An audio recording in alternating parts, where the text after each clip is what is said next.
Principles of management मेरा आज तक का फेवरेट चैप्टर रहा है, प्रिंसिपल्स ऑफ मैनेजमेंट। और इसका कारण भी है कि इस चैप्टर की केस स्टडीज आपको बहुत ज्यादा मिल जाएंगी और इस चैप्टर की केस स्टडीज को सॉल्व करने में मजा भी उतना ही आता है। इसके 14 प्रिंसिपल्स, ये चैप्टर सबसे ज्यादा लॉजिकल भी है और सबसे ज्यादा इंटरेस्टिंग भी। और अगर आपने मुझसे पढ़ लिया तो मैं गारंटी देता हूं आपका भी ये फेवरेट चैप्टर बन जाएगा। तो चलिए शुरू करते हैं। सबसे पहले मैं आपको बता दूं कि इस चैप्टर को पढ़ना किस तरीके से है। जैसे स्टार्टिंग में हम सिर्फ हेनरी फ्योल के 14 प्रिंसिपल्स की बात करते हैं। हेनरी फ्योल कौन है, क्या है, वो मैं आपको पिछली वीडियो में बता चुका हूं। अब उसके 14 प्रिंसिपल्स पढ़ने हैं, 7 इस वीडियो में और 7 अगली वीडियो में।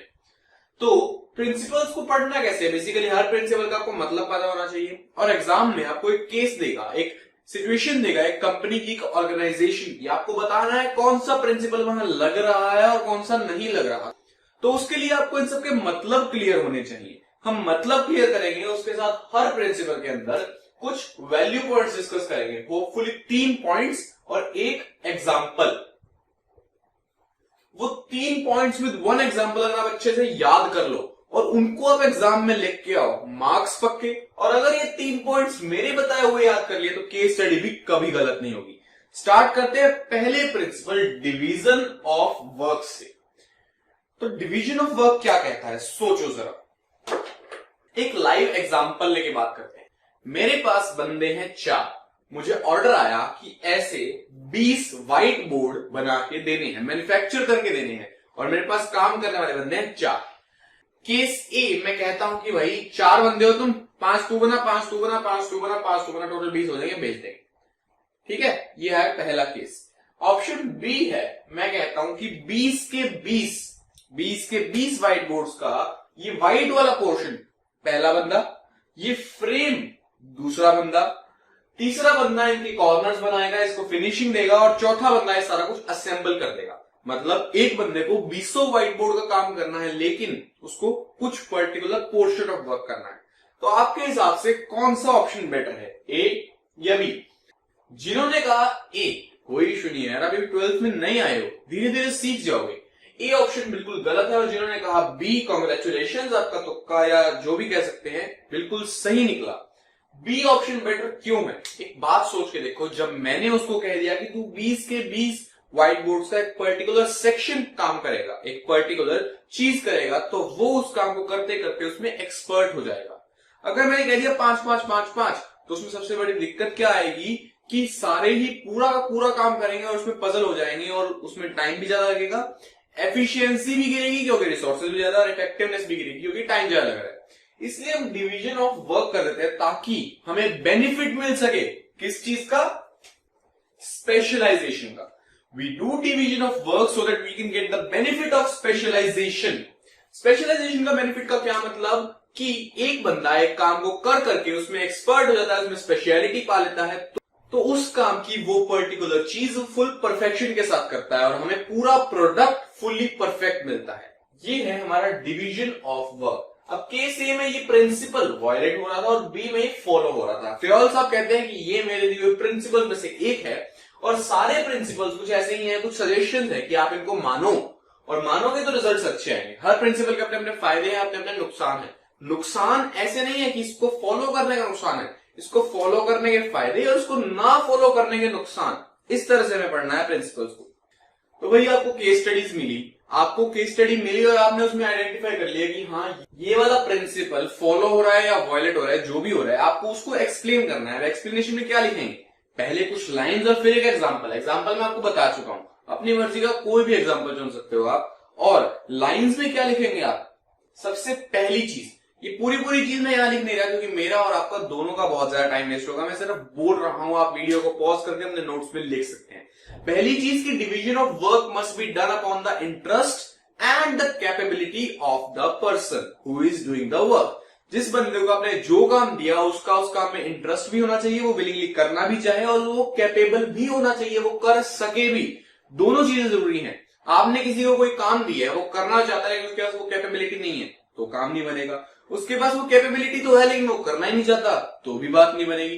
तो वो दोनों चीजें होनी जरूरी है।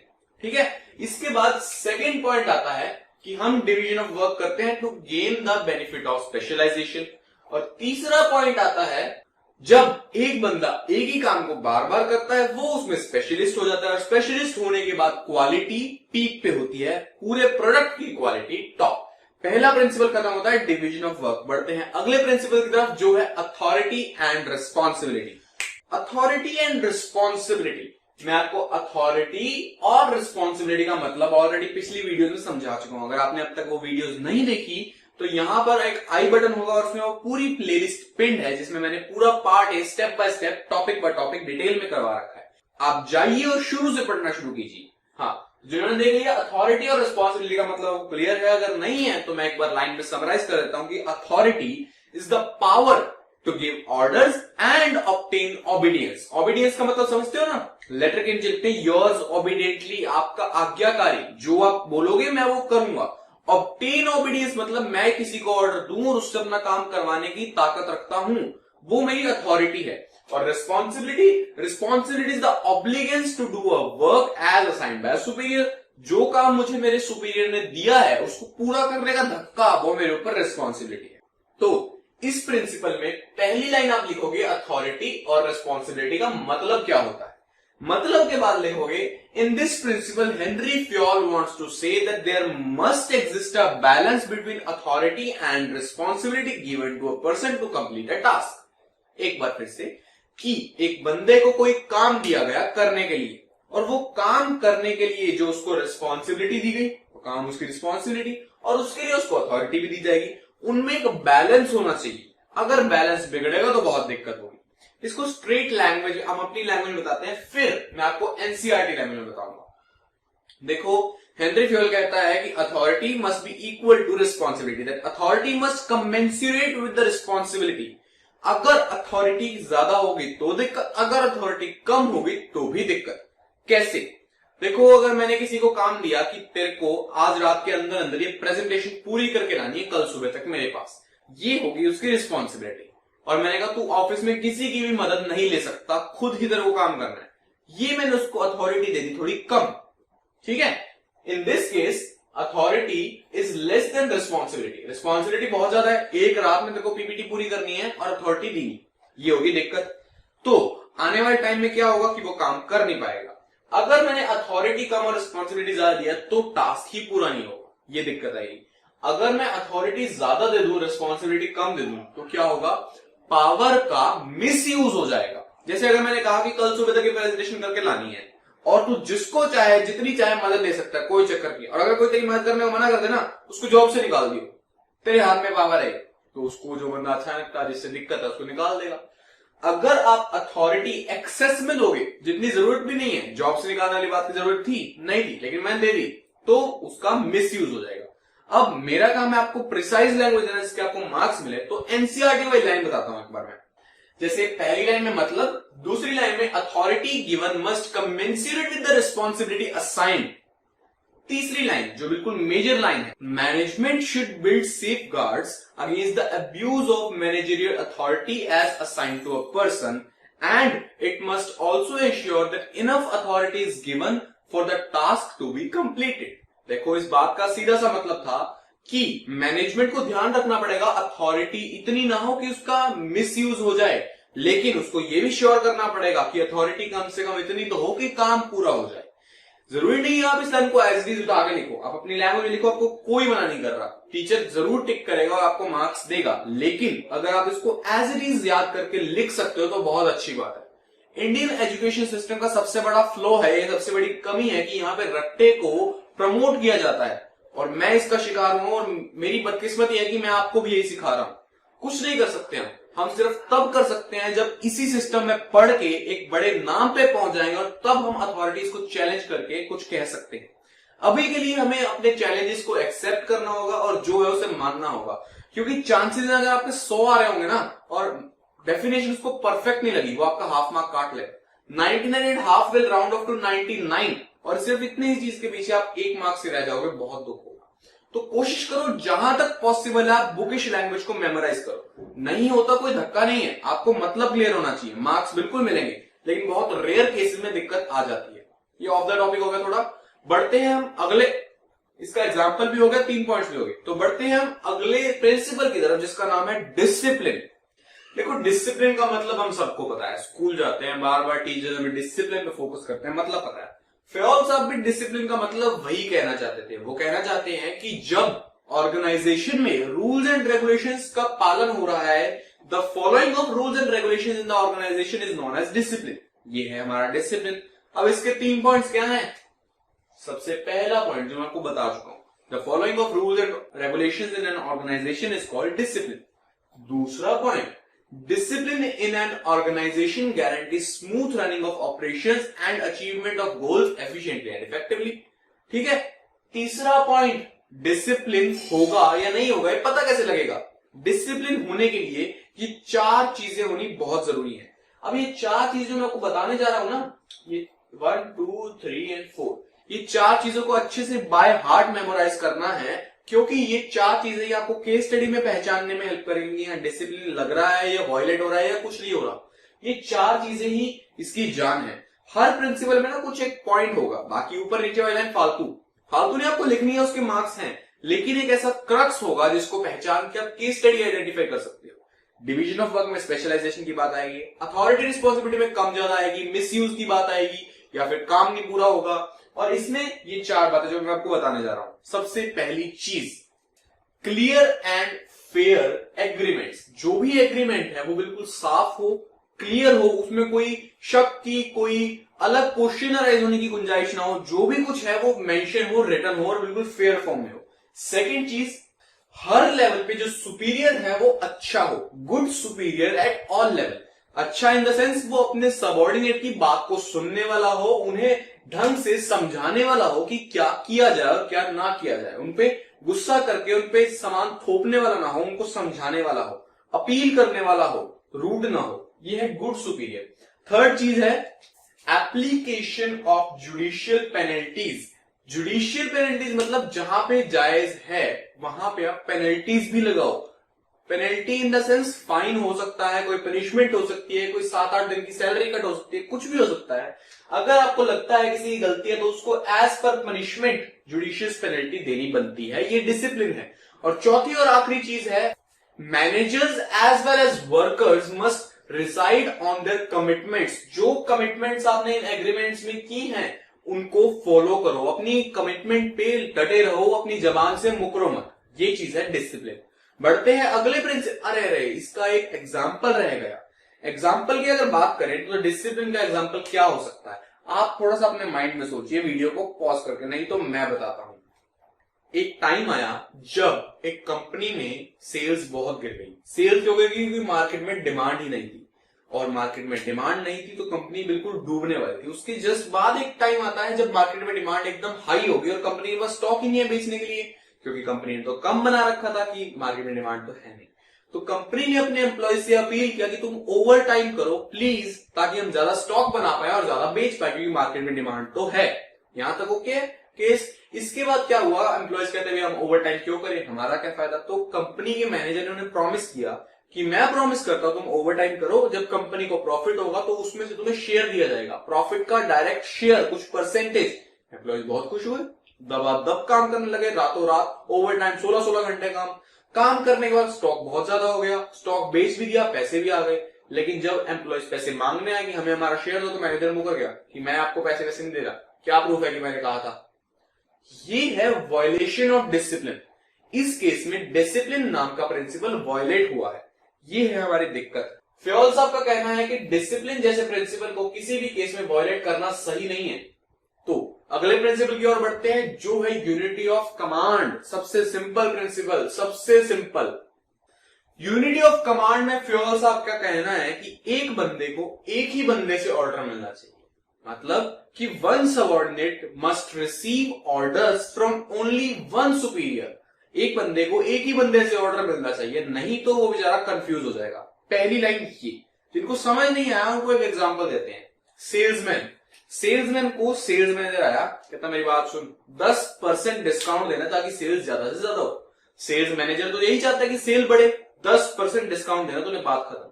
फिर उधर से आया फाइनेंस मैनेजर, कहता है बात सुन ले, 10% दूर की बात है, तो 5% डिस्काउंट देना, हद मार के 6% पे भी नहीं जाना, कंपनी का पैसे नहीं है, तू डिस्काउंट देता फिर रहा है, डिस्काउंट नहीं देना। अब सेल्समैन बेचारा क्या करे? वो अपने पैसे बचाना चाहता है, वो अपनी सेल्स कराना चाहता है, लेकिन फर्स्ट तो सेल्स बन गया। तो इसलिए हेनरी फ्योल कहता है कि एक सबऑर्डिनेट को सिर्फ एक ही सुपीरियर से ऑर्डर मिले, बस बात खत्म, दो से नहीं मिलेंगे। हाँ, जैसे कि ये है हमारा सुपीरियर और ये है सबऑर्डिनेट। अगर चल रहा है सीन ऐसे, बिल्कुल ओके है। अगर चल रहा है सीन ऐसे तो भी ओके है, एक बंदा 3 को ऑर्डर दे रहा है, चलेगा। एक को ऑर्डर एक से मिलना चाहिए, लेकिन अगर सीन चल गया ऐसे तो ये बेचारा फंस गया। इसको इधर से भी ऑर्डर आ रहा है, इसको इधर से भी ऑर्डर आ रहा है, ये दिक्कत है, ये यूनिटी ऑफ कमांड की वायलेशन है। यूनिटी ऑफ कमांड कहता है कि कमांड सिर्फ यूनिटी होनी चाहिए, एक होनी चाहिए, एक तरफ से कमांड आए। ये बंदा एक से ही ऑर्डर्स लेगा और एक को ही रिस्पॉन्सिबल होगा, उसी को जवाब देगा सारे। तो फ्योल साहब कहते हैं कि एक ही बंदे से ऑर्डर लेने वाला सीन करो। इसमें लाइंस क्या, एग्जांपल तो हम देख चुके, लाइंस की बात आती है। सबसे पहली चीज कि one person one subordinate must receive orders from only one superior. Second line, it's main aim is to avoid dual subordination, एक बंदा दो बंदों का सबऑर्डिनेट ना हो, इसका मेन एम है। तीसरी बात, इससे क्या होगा, कंपनी में एम्प्लॉय की कंफ्यूजन दूर होगी, एम्प्लॉय भी कंफ्यूज नहीं होगा और इनमें एक स्टेटस वॉर नहीं लगेगी। मतलब ये चाहेगा मेरा काम पहले हो, ये चाहेगा मेरा काम पहले हो, या मेरी बात माने मेरी बात माने। दो सुपीरियर्स में भी लड़ाई नहीं होगी और सबऑर्डिनेट भी रिलैक्स रहेगा, कंफ्यूज नहीं रहेगा। 3 लाइनें हो गई, दैट्स इट। चौथी लाइन है जो आप लिखोगे तो आपके आंसर की सुंदरता बढ़ जाएगी, लेकिन हाँ ये आपको 1 वर्ड में मिल सकती है, तो एक बार नोट्स में जरूर लिख लो। This pattern of organisation resembles military organisation. जो मिलिट्री होती है हमारी आर्मी, वहां पे इस चीज को स्ट्रिक्टली फॉलो करते हैं कि एक बंदा एक से ही ऑर्डर लेगा, दैट्स इट। बढ़ते हैं अगली चीज की तरफ। हमारा 5वां प्रिंसिपल है unity of direction. Unity of direction क्या होता है, देखो सबसे पहली चीज कि मोस्टली बच्चे यूनिटी ऑफ कमांड और यूनिटी ऑफ डायरेक्शन के फर्क को ही नहीं समझ पाते, क्योंकि उनको बुकिश लैंग्वेज मिलती है या जो टीचर मिलता है। मैं ये नहीं कह रहा कोई टीचर गलत है कोई सही, मैं सिर्फ ये कह रहा हूं कि काफी बच्चों को कंफ्यूजन होती है, और वो इसलिए क्योंकि बुकिश लैंग्वेज गलत होती है, वो उसी के पीछे बढ़े रहते हैं, और जो टीचर मिलता है वो उनको बुकिश लैंग्वेज को हिंदी में बताता है बस। तो मैं आपको एक कहानी के थ्रू बताऊंगा और उसके बाद ये कंफ्यूजन पक्का मिट जाएगी। ध्यान से सुन लो तसल्ली से, ये कंफ्यूजन को मिटाना है तो इस पॉइंट को नॉर्मल स्पीड पे देखो, 1.25 1.5x छोड़ दो। हाँ, तो unity of direction, unity of direction बोलता है, जैसा कि हमने पहले पढ़ा कि एक ऑर्गेनाइजेशन में अलग अलग बंदों के एफर्ट्स एक ही डायरेक्शन में जाने चाहिए, वो ऐसे खिंडने नहीं चाहिए, वो एक डायरेक्शन में जाने चाहिए, वही काम कहता है यूनिटी ऑफ डायरेक्शन। आपको मैंने बताया था बिजनेस स्टडीज में प्रेजेंटेशन का बहुत काम होता है, तो प्रेजेंटेशन दिखाने के लिए आप ऐसे कार्टून जैसे सिंबल्स का यूज कर सकते हो, कि जैसे मैंने यूनिटी ऑफ कमांड में आपको बंदे बना के दिखाए, आप वो बना सकते हो। यूनिटी ऑफ डायरेक्शन में दिखाना है आपको कि इंडिविजुअल के एफर्ट्स अगर ऐसे खिंडे हुए हैं, कोई कहीं कोई कहीं कोई, मतलब रैंडम एफर्ट्स जा रहे हैं, बिल्कुल ही रैंडम, तो यूनिटी ऑफ डायरेक्शन वायलेट हो रहा है। अगर यूनिटी ऑफ डायरेक्शन को फॉलो करवाना है तो वो इस तरह से होगा, यूनिटी ऑफ डायरेक्शन फॉलो, सारे एफर्ट्स एक ही डायरेक्शन में जाएंगे, बिल्कुल सेम डायरेक्शन में जाएंगे। अब ये तो हो गई बात समझने की, जो मैंने आपके लिए कहानी जनरेट की, जो मैं आपको पिछली वीडियोस में भी आई होप सो ढंग से बता चुका हूं। अगर इसको बात करें लिखना कैसे है, तो ये कहता है one organisation must have several departments. ये लिखने वाली बात नहीं है, मैं आपको बता रहा हूं, एक ऑर्गेनाइजेशन में काफी सारे डिपार्टमेंट होते हैं। One department must have one and only one boss, एक डिपार्टमेंट का एक ही बॉस हो। वन एंड ओनली वन का क्या मतलब, जैसे एक डिपार्टमेंट का एक बॉस, ओके। अगर एक डिपार्टमेंट के 2 बॉस तो नॉट ओके, और 2 डिपार्टमेंट का एक बॉस तो भी नॉट ओके। एक डिपार्टमेंट का एक ही है। इसका मेन एम क्या है, to avoid overlapping of activities. ये कहना चाहता है बेसिकली कि एक ऑर्गेनाइजेशन, एक डिपार्टमेंट, उसका एक ही गोल होगा। एक गोल के लिए वो 2 अलग अलग बॉसेस नहीं अफोर्ड कर सकता, कि 2 बॉस हैं, 2 अलग अलग काम दे रहे हैं, तो इससे यूनिटी ऑफ डायरेक्शन वायलेट हो जाएगा। यूनिटी ऑफ कमांड कहता है कि एक बंदा 2 बंदों से ऑर्डर नहीं लेगा, और डायरेक्शन कहता है कि एक डिपार्टमेंट के 2 बॉस नहीं होंगे। काफी अलग बातें। फर्क और क्या है कि कमांड में एक पर्टिकुलर बंदे पे इफेक्ट पड़ता है, जो सबऑर्डिनेट है वो पिस रहा है, यहाँ पे पूरी ऑर्गेनाइजेशन को इफेक्ट पड़ रहा है, वो पूरी ऑर्गेनाइजेशन सफर कर रही है। यहाँ पे कहता है कि 2 अलग अलग बॉसेस नहीं होने चाहिए, और एक बॉस होते हुए 2 अलग अलग प्लान्स भी नहीं होने चाहिए। वहां भी यूनिटी ऑफ डायरेक्शन वायलेट हो रहा है। डायरेक्शन एक ही दो, यूनिटी ऑफ डायरेक्शन एक ही डायरेक्शन में जाना चाहिए सारे एफर्ट्स, तो इसलिए बॉस भी एक और प्लान भी एक। ये होगी फॉलो वन पार्ट। वायलेट में आ गया कि एक से ज्यादा प्लान्स होंगे या एक से ज्यादा बॉस होंगे। अब लिखना क्या है, दैट मैटर्स। सबसे पहला पॉइंट, इसका मेन एम क्या है? To avoid overlapping of activities. दूसरा पॉइंट इसमें होता क्या है? One department must have one plan, one department must have one goal, one plan for accomplishment of that goal and only one head for accomplishment of that plan। तीसरी बात, इससे क्या होगा? सारे ऑब्जेक्टिव्स एफिशिएंटली और इफेक्टिवली अचीव हो जाएंगे। That's it. अब बढ़ते हैं अगले प्रिंसिपल की तरफ। अब इसमें लिखना क्या है? बिल्कुल पहला पॉइंट, जनरल इंटरेस्ट मतलब पहला पॉइंट, जनरल इंटरेस्ट मतलब interest of all the stakeholders combined, और इंडिविजुअल इंटरेस्ट मतलब interest of only one stakeholder. दूसरा point, a manager must try to reconcile both the approaches and achieve general as well as individual interests simultaneously। मतलब manager को कोशिश करनी चाहिए कि दोनों इंटरेस्ट, दोनों अप्रोचेस रिकंसाइल हो जाएं और दोनों चीजें पैरेलल साइमल्टेनियसली अचीव हो जाए। मतलब इंडिविजुअल इंटरेस्ट भी पूरा, जनरल भी पूरा। लेकिन अगर ऐसा नहीं हो पाता, तीसरी लाइन आ गई है, दूसरी में तो आ गया मैनेजर को क्या करना चाहिए। तीसरी, if that could not happen for any reason the manager must prioritise general interest over individual interest. ये हमेशा सबऑर्डिनेट रहेगा और ये सुपीरियर रहेगा। इतनी सी बात है। अब इसके एग्जाम्पल पे आते हैं। इसका एग्जाम्पल क्या हो सकता है कि जैसे मानो मैं एक कंपनी में मैनेजर हूं और मैं हूं प्रोडक्शन मैनेजर, मैं हूं परचेज मैनेजर, मुझे कंपनी का रॉ मटेरियल खरीदना है। तो क्या हुआ, मैं जनरली रॉ मटेरियल करता हूं 100 रुपीज पर केजी। कुछ भी रॉ मटेरियल मैं 100 रुपीज पर केजी पे जनरली खरीदता हूं। तो मेरे किसी रिलेटिव ने इसी चीज का नया काम शुरू किया। उसने कहा भी तेरी तो इतनी बड़ी कंपनी है, तू रॉ मटेरियल मेरे से खरीद ले, मैं तेरे को 90 रुपए पर केजी लगा दूंगा, तेरा भी फायदा कंपनी का भी फायदा, लेकिन ना क्वालिटी थोड़ी सी गिरी हुई है। तो उसने 90 रुपीज केजी में खरीद लिया। कंपनी के अकाउंट्स की बुक्स में आया, अकाउंटेबिलिटी उसने शो की कि हाँ मैं तो कंपनी का फायदा कर रहा हूं, लेकिन क्वालिटी गिरी हुई थी। और एट द एंड उसने फायदा किसका कराया? अपने रिलेटिव का फायदा कराया। उसने बीच में से कुछ कमीशन होगा, कुछ भी होगा, उसने एक तरह से देखा जाए तो कंपनी का इंटरेस्ट छोड़ के अपना इंटरेस्ट फोकस किया। उसने जनरल इंटरेस्ट, कंपनी के इंटरेस्ट को सैक्रिफाइस करके अपने इंटरेस्ट को ऊपर रखा। तो ये प्रिंसिपल उसने वायलेट कर दिया। ये था यहां एग्जांपल। 7th प्रिंसिपल पे चलते हैं। 7th principle is remuneration of employees. Remuneration क्या होता है? Remuneration means the payment which you are paying the employee for his services provided to the company. मतलब उसने जो भी आपको प्रोवाइड किया उसके बदले में जो आप पेमेंट दे रहे हो, that is whether in cash और इन काइंड, वो है रेम्यूनरेशन। वो उनकी पेमेंट, उसको बोलते हैं रेम्यूनरेशन। अब ये प्रिंसिपल क्या कहता है? प्रिंसिपल में पहली लाइन आएगी, as per Henry Fayol the remuneration provided to the employees must be just and fair. Simple सा, वो फेयर होनी चाहिए। फेयर इन द सेंस, उसकी सेंस हम दूसरी लाइन में लिखेंगे। पहली लाइन बस एक शो ऑफ है। इसका मतलब अपने आप में कुछ क्लियर नहीं है, मतलब वो फेयर होनी चाहिए, वो अच्छी होनी चाहिए। अच्छी का क्या मतलब? बहुत अच्छी, बहुत बुरी, अच्छी, just and fair. Second line में, the remuneration provided to the employee must provide a reasonable living standard to the employee and should be in the paying capacity of company. मतलब दोनों चीजें होनी चाहिए, कंपनी की औकात में भी होनी चाहिए और एम्प्लॉय को अच्छा स्टैंडर्ड भी मिले। एक तरह से अगर मान लो कि कोई एम्प्लॉय है और उसकी सैलरी देनी बनती है 10,000 रुपए और मैं उसको 10,000 के 10,000 दूं, ये मेरा फर्ज है और ये इस प्रिंसिपल का फॉलो है। मतलब मैं इस प्रिंसिपल को फॉलो कर रहा हूं, ओके। लेकिन अगर मैं उसको 10,000 के बजाय कम देता हूं तो मैं इसको वायलेट कर रहा हूं। अगर वो बंदा कंपनी की पेइंग कैपेसिटी से बाहर मांग के खड़ा कि मुझे तो 1.5 लाख रुपए चाहिए और 1.5 लाख कंपनी की पेइंग कैपेसिटी में है ही नहीं, कंपनी की पेइंग कैपेसिटी सिर्फ 1 लाख की है, तो भी ये वायलेट हो रहा है। बट वाया एम्प्लॉय, पहले वाया मैनेजर हो रहा था और अब वाया एम्प्लॉय वायलेट हो रहा है।